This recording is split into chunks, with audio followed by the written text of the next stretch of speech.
حضرت بایزید کے ایک مرید نے خواب دیکھا، اور خواب میں دیکھتا ہے کہ حضرت بایزید علیہ الرحمہ کی جو شکل ہے وہ بندر کی طرح ہے۔ تو وہ بڑا حیران ہوا، میں اپنے شیخ کو دیکھتا ہوں کہ ان کی شکل بندر کی شکل میں تبدیل ہو گئی۔ صبح اٹھا اور حاضر خدمت ہوا اور بڑا پریشان تھا۔ ہر مرید کا دل کرتا ہے کہ اس کا پیر سب سے بہتر ہو، سب سے اعلیٰ ہو، سب سے افضل ہو، اور جب تک اپنے پیر کو سب سے بہتر نہ جانا جائے تب تک فیض حاصل ہی نہیں ہوتا۔ تو اس نے کہا کہ میں بہت پریشان ہوں، میں نے رات خواب دیکھا کہ آپ کی شکل جو ہے وہ بندر کی شکل جیسی ہے۔ بعض نے دوسری صورتوں سے تشبیہ دی، مختلف جگہ مختلف الفاظ آتے رہتے ہیں۔ تو حضرت بایزید نے مسکرا کے جواب دیا کہ تم نے جو دیکھا وہ سچ دیکھا، تم نے جو دیکھا وہ سچ دیکھا۔ وہ مزید پریشان ہو گیا کہ حضور آپ عارفین میں شمار ہے، آپ کا اللہ کی معرفت رکھنے والے ہیں، اور یہ پھر کیسے ممکن ہے کہ آپ کی شکل بندر کی طرح ہو جائے؟ تو اس پر پھر حضرت بایزید نے فرمایا کہ بیٹا شیخ جو ہے وہ آئینہ ہوتا ہے، شیخ جو ہے وہ آئینہ ہوتا ہے، اور دیکھنے والا اپنی ہی شکل آئینے میں دیکھتا ہے۔ تو دراصل جو تو نے مجھے دیکھا وہ مجھے نہیں، تیرا ہی باطن تھا، یہ رب نے تجھ پر ظاہر کیا کہ تیری ہی شکل دراصل اندر جو تیری اندر شکل ہے وہ بندر کی طرح ہے، وہ بندر کی طرح۔ ایک درویش ایک علاقے میں گیا تو وہ کہنے لگا کہ مجھے کن کی بستی میں لے آئے ہو، یہاں تو کوئی انسان ہی نہیں، کوئی کتا ہے، کوئی خنزیر ہے، کوئی بندر ہے، مختلف شکلیں ہیں، مجھے کن کی بستی میں تم لے آئے ہو؟ تو یہ جب وہ اس نے سنا تو وہ بڑا غصے میں لال پیلا ہو گیا کہ ایک تو میں درویش کو اپنی بستی میں لے کے آیا ہوں، اوپر سے یہ ایسی عجیب باتیں کر رہا ہے۔ تو اس نے اللہ والے نے اپنی ٹوپی پہنا دی اسے۔ تو جب ٹوپی اس نے پہنی تو اللہ نے جو حجاب اس کی آنکھوں پر تھا اٹھا دیا۔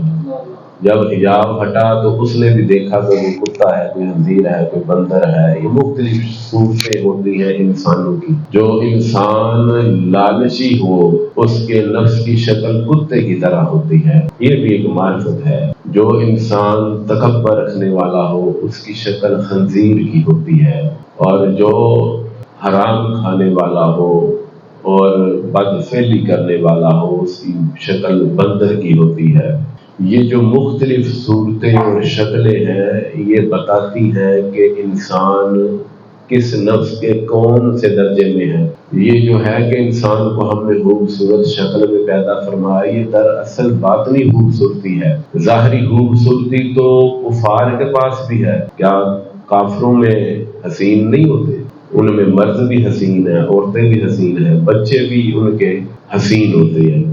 تو اب ہر ایک کو ایک تو ظاہری خوبصورتی ہے، مگر جن کا باطن خوبصورت ہے رب کے نزدیک وہ بندے جو ہیں وہ اصل ہیں، جن کے باطن خوبصورت ہے۔ تو یہ باطنی شکلوں کی بات ہو رہی تھی۔ حضرت بایزید نے فرمایا دیکھنے والا اپنے شیخ میں جو کچھ دیکھتا ہے وہ اپنا ہی آپ دیکھتا ہے، اپنا ہی آپ دیکھتا ہے۔ اور اسی بات کو مضبوط حضرت امام شرانی کرتے ہیں، تو وہ کہتے ہیں کہ انسان جو کچھ بھی حاصل کرتا ہے اپنے باطن سے حاصل کرتا ہے، دراصل خارجی ہے ہی کچھ نہیں، خارجی ہے ہی کچھ نہیں، جو کچھ بھی ہے اس کے اندر سے ہی اسے حاصل ہوتا ہے۔ تو جس انسان کا جیسا مزاج ہے، جیسا اخلاق اس پر غالب ہے، ویسی ہی وہ شکل اپنے اندر رکھتا ہے، اور اس سے اندازہ لگایا جا سکتا ہے کہ اس بندے کی کیفیت باطن کی نفس کی کیسی ہے۔ تو یہ بھی ایک معرفت ہے۔ تو لہٰذا چیزوں کی پہچان کے بعد چیزوں کو سمجھنا آسان ہو جاتا ہے۔ وہ پہلے حضرت بایزید کی شکل کو قیاس کر رہا تھا، معاذ اللہ ایسا ہو ہی نہیں سکتا، حالانکہ بایزید کی جو ظاہری شکل ہے باطنی اس سے تو کئی سونی ہے جی۔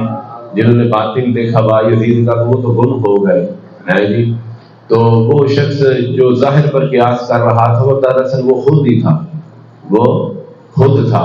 تو لہٰذا اپنے باطن کو جو شخص بدلے پھر یہ چیز اسے حضرت بایزید نے بتائی کہ شیخ جو ہوتا ہے وہ آئینہ ہوتا ہے۔ تو اب یہ جو چیز ہے اس سے پتہ چلا کہ جب تک معرفت کسی چیز کی بھی پہچان نہ ہو آپ اسے کبھی بھی سمجھ نہیں سکتے، اس کے قریب نہیں جا سکتے، اسے اپنانے کی کوشش نہیں کر سکتے۔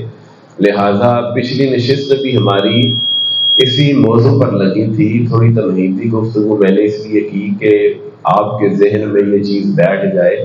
میں نے پچھلی دفعہ بھی کہا تھا یہ موضوع انتہائی دقیق ہے اور اس کو سمجھنے کے لیے بھی عقل میں وسعت چاہیے، قلب میں وسعت چاہیے اور بالکل توجہ آپ کی چاہیے، نیند کا غلبہ نہ ہو، بالکل توجہ رہے اس کلام کو سننے کے اندر۔